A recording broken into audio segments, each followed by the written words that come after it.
बहुत बहुत स्वागत है, नंदन आभार है आप सबका एजुकेशन इलाहाबाद के चैनल पे। मैं हर्ष प्रजापति उपस्थित हूँ आप सबके समक्ष अति महत्वपूर्ण जानकारी के साथ। देखिए, इस वीडियो के माध्यम से हम क्रेट 2024 के संदर्भ में हिंदी विषय की चर्चा करने वाले हैं, जिसमें प्रीवियस ईयर क्वेश्चन पेपर के साथ साथ जिसमें आपको 2023 का और अन्य वर्षों का जो है प्रीवियस ईयर क्वेश्चन पेपर में हिंदी का दिखाने वाला हूँ क्रेट का।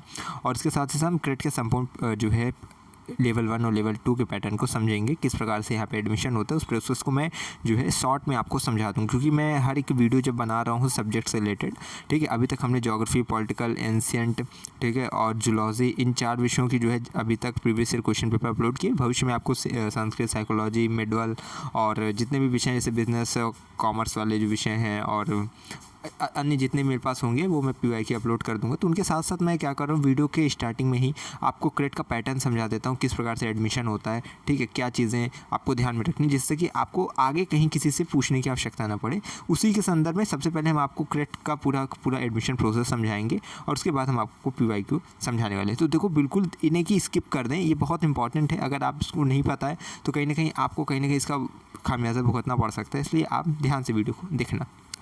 चलिए स्टार्ट करते हैं, चीज़ें आपको समझाते हैं। देखो, सबसे पहले आपको ये चीज़ ध्यान में रखना है, जैसे आपका क्रेट है, ठीक है, इसको मैं कलर चेंज कर दे रहा हूँ। हाँ, ये अब आपको समझ में आएगा, या ये वाला। हाँ, चलिए अब देखिए, यहाँ पे आपका क्रेट है। क्रेट में अगर देखा जाए तो 2 लेवल में आपकी परीक्षाएं होती है। लेवल 1 इसको एक बोलते हैं, एक को बोलते हैं लेवल 2। लेवल 1 में 2 पेपर होते हैं, एक होता है पेपर फर्स्ट और पेपर सेकंड, ठीक है।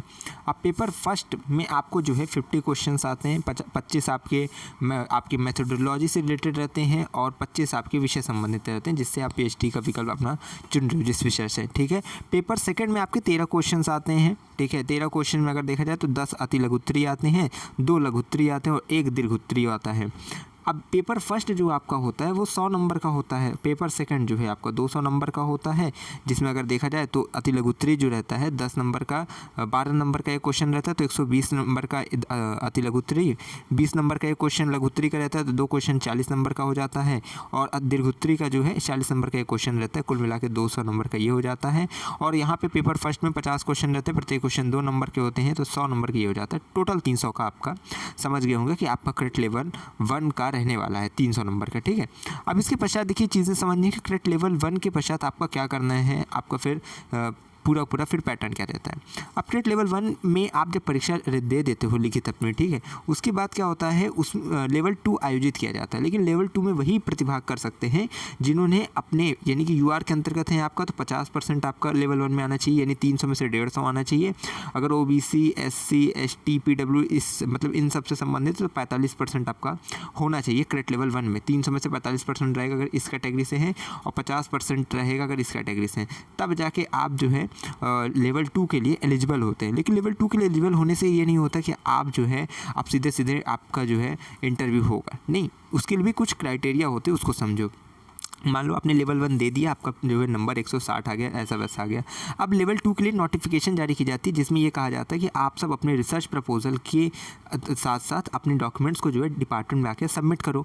अब उसके बाद जितने बच्चे सबमिट करते हैं, अब फिलहाल जो है हर एक सीट पे 2 अभ्यर्थी को बुलाया जाता है। मान लो किसी डिपार्टमेंट में 50 सीट है तो 100 लोग को बुलाया जाना है वहाँ पे, ठीक है। तो उसको कैसे शॉर्ट लिस्ट करते हैं, जितने बच्चे, मान लो 300 बच्चे वहाँ पे एक डिपार्टमेंट में जाकर दे देते हैं अपना डॉक्यूमेंट, ठीक है, तो उन 300 बच्चों में जो हाईएस्ट 100 बच्चे रहेंगे उनको जो है शॉर्ट लिस्ट करके बुलाया जाएगा लेवल 2 के लिए। अब इंटरव्यू होगा, ठीक है। यहाँ से आप समझ गए होंगे कि किस प्रकार से लेवल 2 के लिए बुलाया जाता है, ठीक है। और ये शॉर्ट लिस्ट किया किस आधार पर जाता है, वो कट ऑफ जारी की जाती है। उस कट ऑफ में अगर आपका नंबर रहता है तब आपको जो है डॉक्यूमेंट, रिसर्च प्रपोजल और डॉक्यूमेंट सबमिट करने के लिए बुलाया जाता है। उसके बाद शॉर्ट लिस्ट किया जाता है। अब आपका लेवल 1 हो गया, लेवल 2 हो गया, ठीक है। तो अब कैसे आपको फाइनल रिजल्ट बनता है ये समझो। 300 के नंबर को 35 में कन्वर्ट कर दिया जाता है। अब यानी 300 में से आप जो भी पाए हो वो इस तरह से काउंट किया जाएगा कि आप 35 में से कितना पाए हो। अब आप अपने नंबर को कैसे कन्वर्ट करोगे कि आपका 35 में से कितना आया है, वो जब आपका लेवल 2 स्टार्ट होगा तो वो मैं आपको बताऊंगा। अभी इससे कोई आपको ज़्यादा मतलब नहीं है, लेकिन हाँ, ये सब जानकारी ज़रूरी होती है, लेकिन समय दर समय आपको हम समझा देंगे। लास्ट ईयर बच्चों को मैंने समझाया था, अगर आप चाहें तो वो वाली वीडियो जाकर अगर एक बार सर्च करोगे कि 35 नंबर में कैसे कन्वर्ट कर, तो हो सकता है आप वो वीडियो जो है प्राप्त कर लो, क्योंकि चैनल पर अपलोड है पहले से। लेकिन इस वर्ष का मैं आपको जो है लेवल 2 के टाइम पे समझाऊंगा। अब 35 नंबर में आपका लेवल 1 का नंबर कन्वर्ट कर दिया जाएगा, 15 नंबर का इंटरव्यू रहेगा आपका यानी लेवल 2, और उसके बाद 25 नंबर का एपीआई रहता है। एपीआई क्या होता है? एपीआई का मतलब होता है एकेडमिक परफॉर्मिंग इंडेक्स। इसमें क्या होता है, आपका 10th से लेकर जेआरएफ तक में अगर आपने जिस प्रकार से अगर किया, जैसे नेट किया तो 3 नंबर अधिभार मिल जाता है, जेआरएफ किया तो 5 नंबर, 10th में अगर जैसे 60% से ऊपर है, ठीक है, 60% के कम है, 50% से कम है, उसके अनुसार जो नंबर वगैरह ये सब मिलता है 10th में 12th में, ठीक है। तो ये आपको कहीं ना कहीं प्लस पॉइंट रहता है, तो एपीआई इसे कहते हैं, ठीक है। तो आपकी एकेडमिक जितना आपका सर्टिफिकेट रहता है, ठीक है, जितनी आपकी योग्यता है उस हिसाब से आपको जो है वहाँ पे नंबर मिलते हैं।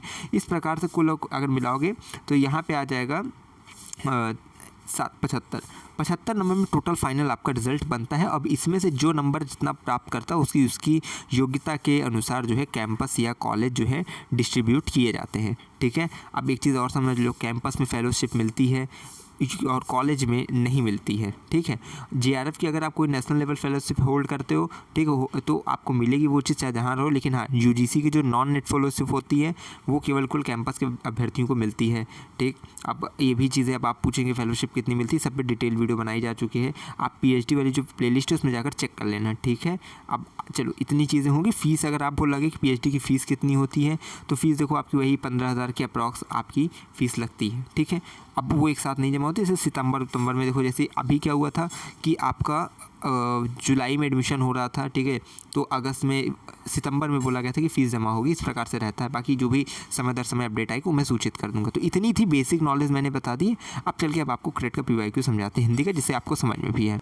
यहाँ हम आ चुके हैं अपने देखो क्रेट के प्रीवियस ईयर क्वेश्चन पेपर पे हिंदी का। यहाँ देखो ये आपको दिख रहा है हिंदी साहित्य क्रेट पीवाईक्यू, ये पिछले कुछ वर्षों के जो है आपको प्रश्न पत्र दिख रहे हैं, अभी 2023 वाला भी दिखा देंगे, ठीक है।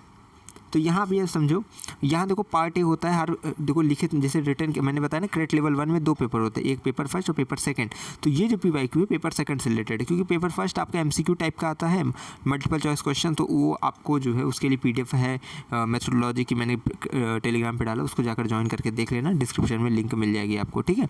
ये पार्ट मतलब पेपर सेकंड से रिलेटेड है। आपका पार्ट एक, इसमें पेपर सेकंड में भी 3 पार्ट होते हैं, आपको बताया मैंने 10 अति लघु उत्तरी, 2 लघु उत्तरी और 1 दीर्घ उत्तरी। तो ये अति लघु उत्तरी है का है 10 क्वेश्चन आते हैं, 75 वर्ड्स में लिखना होता है, 12-12 नंबर के होते हैं, तो टोटल 120 नंबर के क्वेश्चन होते हैं 10, ठीक है। अब यहाँ देखो पुष्टि मार्ग पूछा है, विशाल देवरासु को रामचंद्र शुक्ल ने वेद गाथात्मक काव्य क्यों नहीं माना।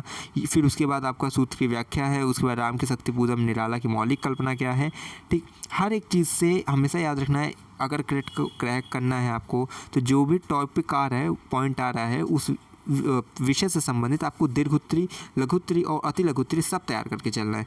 तभी आपका मान लो राम की शक्ति पूजा दीर्घोत्तरी में आ गया, तो आपको ऐसा ही पढ़ना है कि आप उस पर दीर्घोत्तरी या लघुत्तरी लिख सको, ठीक है। यही एक ट्रिक होती है जो चीज़ें समझने लायक आपके लिए है। चौपाई और चौपाई में अंतर स्पष्ट कीजिए, चौपाई की एक उदाहरण दीजिए, उत्तर आधुनिकता या संरचनावाद को स्पष्ट करें, ठीक है। देखो सिलेबस से ही पूरे क्वेश्चन आते हैं क्रेट में, ठीक है। अगर आपने सिलेबस देखा है पीएचडी का एंट्रेंस का, वो आप ब्राउज़र के पीडीएफ में है, वो जाकर देख लेना, डाउनलोड कर लेना, वेबसाइट पे है, टेलीग्राम पे मैंने डाल दिया था। हिंदी का पहले वहाँ सिलेबस उठाओ, एक एक टॉपिक क्लियर करो, आपका फिर सिलेक्शन पक्का हो जाएगा, ठीक। फिर यहाँ देखो पेपर पार्ट भी आ जाता है, जिसमें लघुत्तरी क्वेश्चन रहते हैं, 2 क्वेश्चन करने रहते हैं, प्रत्येक क्वेश्चन का आंसर 150 वर्ड में लिखना होता है, 20-20 मार्क्स के 40 नंबर के टोटल होता है पेपर बी। अरस्तु का अनुकरण सिद्धांत, रीतिकाल को सिंगार काल कहना कहाँ तक उचित है, तर्कसंगत, उसका जो है व्याख्या करना रहता है। उसके बाद जो है पार्ट सी आ जाता है, इसमें यहाँ पे लिखा है छायाबद्ध स्थूल के प्रति सूक्ष्म का विद्रोह है, स्पष्ट कीजिए। उसके बाद समकालीन कविता की संवेदना, ठीक है। ये चीज़ें हो गई। इसके बाद देखो क्रेट 2030 का जो लास्ट ईयर बच्चे भी देकर गए हैं, ठीक है, उनका है अभी पार्ट ए, आपको पता है सब चीज़ें मैंने समझाई दी। कबीर की मान्यताएं, हज़ारी प्रसाद द्विवेदी के अनुसार संस्मरण और रेखा चित्र में अंतर, देखो 2 है। कबीर की मान्यताएं ये अलग है, एक क्वेश्चन इसमें दोनों ऐड कर दिया गया है, ठीक है। तो कबीर की मान्यताएं आपको पढ़ना है, फिर उसके बाद हज़ारी प्रसाद द्विवेदी के अनुसार संस्मरण रेखा चित्र में अंतर। कवि समय क्या है, रीति मुक्त कविता की विशेषताएँ, ठीक है। और जितनी भी धाराएं होती है जैसे रीति मुक्त जो है इस प्रकार से होती है, तो सब अच्छे से देख लेना। अवधि भाषा में तुलसीदास का विचार, ठीक है। अरस्तु का विवेचन से, देखो अरस्तु बहुत इंपॉर्टेंट है, अरस्तु को याद कर लेना, ठीक है, क्योंकि अरस्तु देखो यहाँ पे पूछा गया आपका ये अरस्तु का अनुकरण सिद्धांत, तो वहाँ है अरस्तु का विवेचन, ठीक है। तो ये सब चीज़ें याद रखना अरस्तु का। फिर उसको हिंदी की संवैधानिक स्थिति, उसके पुरानी हिंदी को समझाइए, वर्तमान समय में पुरानी हिंदी का महत्व, ये देखो जो एक चीज़ है हिंदी साहित्य परंपरा की पद्धति, ये लॉन्ग में है, इसको बीच में ऐड कर दिया गया है, उससे परेशान मत होना। ऐसा इसलिए है क्योंकि 2 बच्चों ने क्रेट का PYQ सेंड किया था। अब कुछ बच्चों ने जो है थोड़ा कहते नहीं, ये मेमोरी बेस्ड होता है कि जितना बच्चों को याद रहता है वही आकर बताते हैं, क्योंकि आपको पता है इसका previous year question paper market में तो मिलता नहीं है।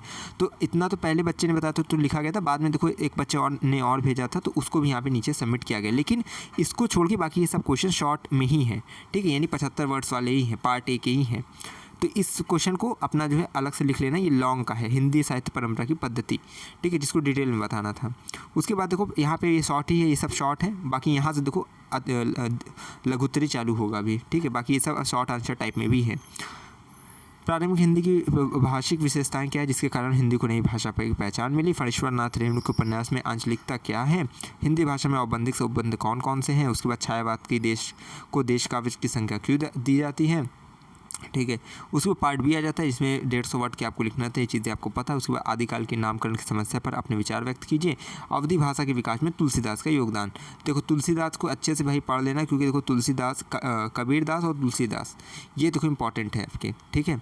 उसके बाद यहाँ पे जो है आपका सीधा आ जाता है 400 वर्ड वाला, ठीक है, जिसमें आपको एक क्वेश्चन करना था। इसमें लिखा हिंदी साहित्य इतिहास लेखन की परंपरा का वर्णन कीजिए, ठीक है। और इसी से संबंधित आपका जो है लॉन्ग में ये है हिंदी साहित्य परंपरा की पद्धति, ठीक है। तो दोनों मिलता जुलता क्वेश्चन है, तो इसको जो है देख लेना, ठीक। तो ये चीज़ें थी पूरी की पूरी मैंने आपको समझा दिया क्रेट की PYQ से संबंधित, हिंदी से संबंधित।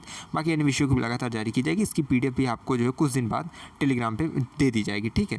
तो उसके लिए क्योंकि उसको प्रॉपर वे में अभी मुझे अपलोड करना पड़ेगा, तो उसके लिए आप वेट कर लेना। बाकी यहाँ से आप चीज़ें समझ गए होंगे। आपको देखो क्रेट की पूरी जानकारी मिलेगी, पूरी की पूरी अपडेट मिलेगी। तो आपको जरूरी कि आप चैनल से जुड़े रहोगे तो एक अपडेट मिलती रहेगी। हमें हमेशा कहता हूँ अगर इलाहाबाद विश्वविद्यालय में प्रवेश के आस तो हम पर रखो विश्वास, हमें विश्वविद्यालय के पास कोई भी खबर होगी खास पहुँचाते रहेंगे आपके पास। बहुत धन्यवाद, बहुत आभार।